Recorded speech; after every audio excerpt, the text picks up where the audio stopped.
make me cry. I'm Jay Stone. Welcome to another episode of my show live at rockmetaltalk.com. What you heard right there was Verse the Theory, Nobody Moves. So I got these guys on the phone, so go ahead and introduce yourself and tell me a little bit about the band.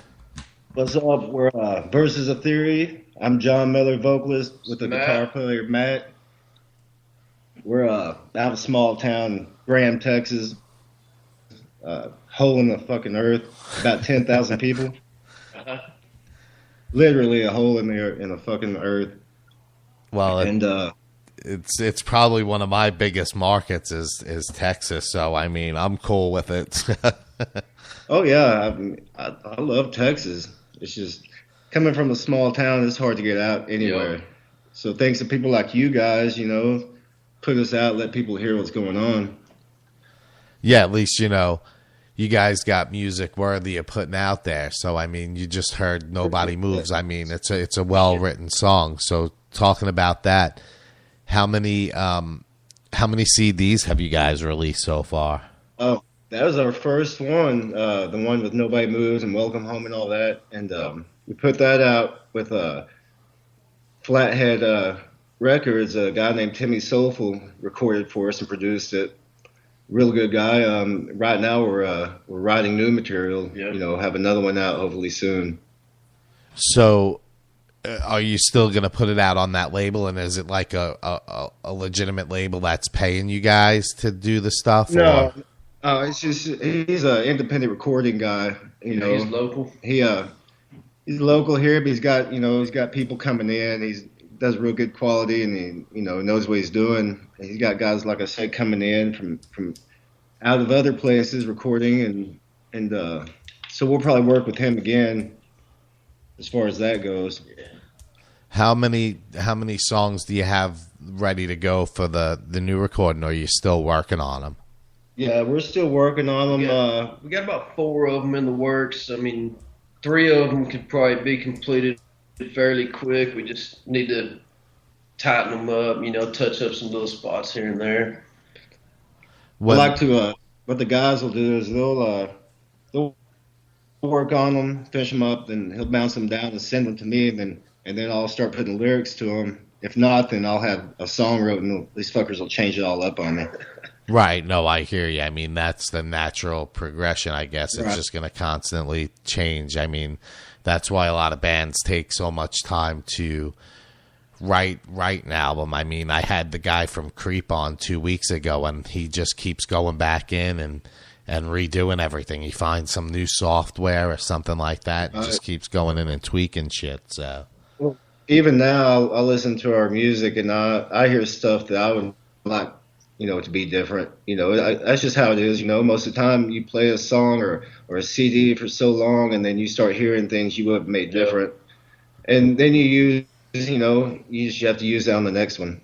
Right. No, I hear you. I mean, even when I listen to, a professional record, if that's how you want to label it and whatnot. Right. I mean, I hear stuff that I think even these musicians should have did, like in their chorus, this is what they should have did behind it. Or, I make my own production up as I'm listening to it. So, but it's definitely. And that was what was good about recording with Timmy is, those songs, they were pretty much like you hear them now, but we went in and, he gave us some good ideas, why don't you try this here and that there. And to me, it totally changed up the songs for me, and a lot of good input on them. And it was good to have an outside ear. Well, that's one good thing about, that a lot of kids don't know today about going to the studio is that guy is exposed to so many recordings and so many musicians.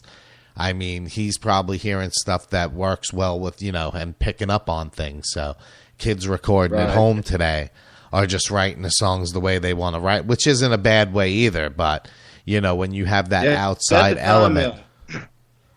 At the time, we had lost our bass player.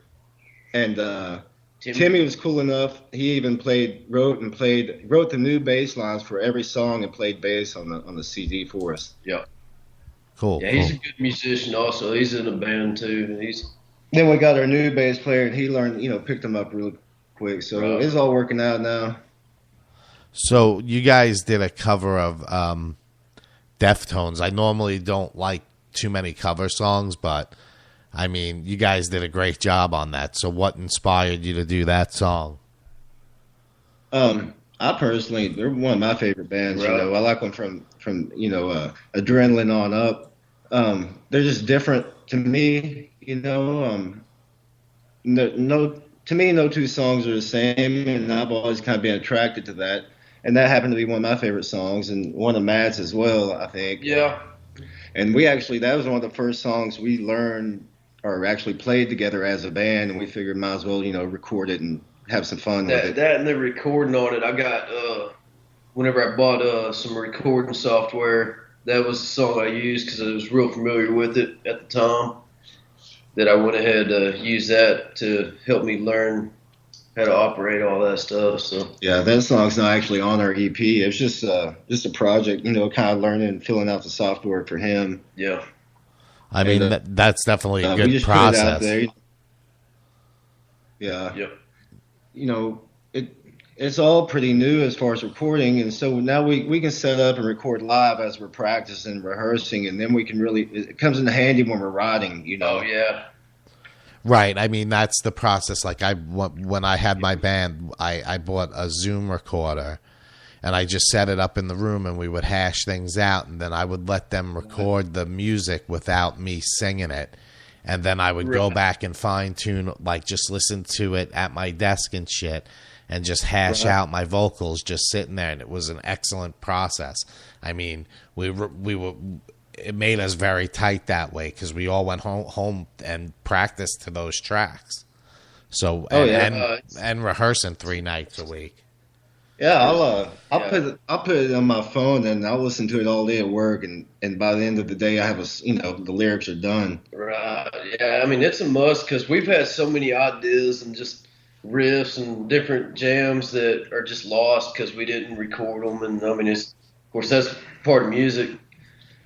So we try to record every jam session. That way, whatever we're writing on, we'll have it. We can go through there, pick out what we want, what we need to throw away. Speaking of your band, I'd like to hear some of your music. Yeah, it's up on YouTube, so I'll send you some links. Oh, awesome. Cool. It was the name of the band. The last band was Warfly Army, and then we started to get a little popular in the area, and egos started not gelling so well, and there was a little falling out, and then those guys kind of just I threw one guy out of my house, and that made the rest of them follow, and I wound up recording a track with the original bass player from Buck Cherry, really? the drummer from Dope, and that's badass. Guitar player from Carbon 9. So I had a bunch of guest appearances on there. The guy from Sister Kill Cycle did vocals with me and shit. So I put it out there. It did about 5,000 downloads, and then I pulled it off the website and stuff. So. But it's pretty cool. If you look on YouTube, you'll see a lot of our live shows and stuff. We made some videos and promos for promoters and shit. But you'll see us rehearsing with the recordings and stuff. So it's pretty cool. But we've been pretty fortunate as far as the ego thing. In our band, we all get along. One thing we've been unfortunate about is fucking bass players. Yeah, we've been. I think we're on like our 8th or 9th bass player. Like they just up and ghost us. Yeah, I mean I think that's a common thing in the music industry. I mean, everybody busts on the drummer, but for me, I've always had a little issue with certain drummers, but it's always been the bass player that would generally fuck things up. Oh yeah, our new bass player, he just now went back to the oil field, but. It's been up and down around here, so I feel like I ain't even going to look for a new one. I just figured we'll make his schedule work. Yeah, his schedule is actually going to work out with us, so it's not a big deal. Right. Most of the other ones, they're bass players or whatever, and they want to be guitar players, and apparently, they're too good for the bass or are tired of the bass, or I don't know. I don't understand. If you're a musician and you play an instrument, you would think you'd be proud of that, Yeah, they all wanted my job. Yeah, well, part of the problem was with the last band was, I did most of the shit for it. I mean, we wrote the songs together, but I put most of the shit together behind the scenes.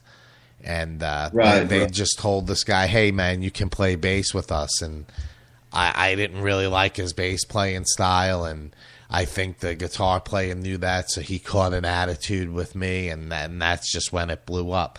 We wrote a song.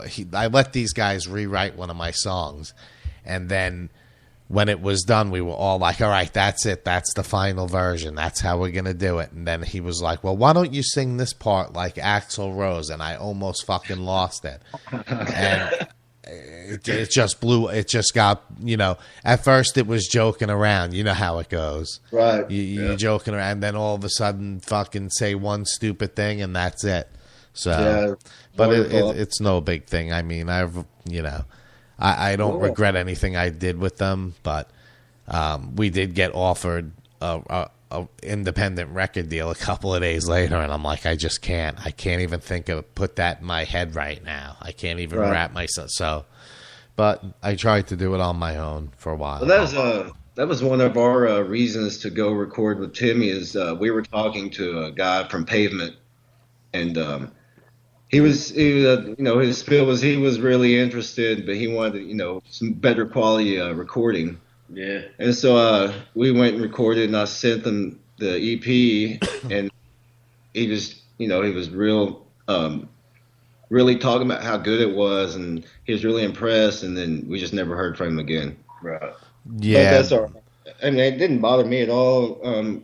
We're in it to make music and play shows. Right. And if we could go on tour and make some money, and that's all we did, that's fucking great. But if not, I'm having a blast either way.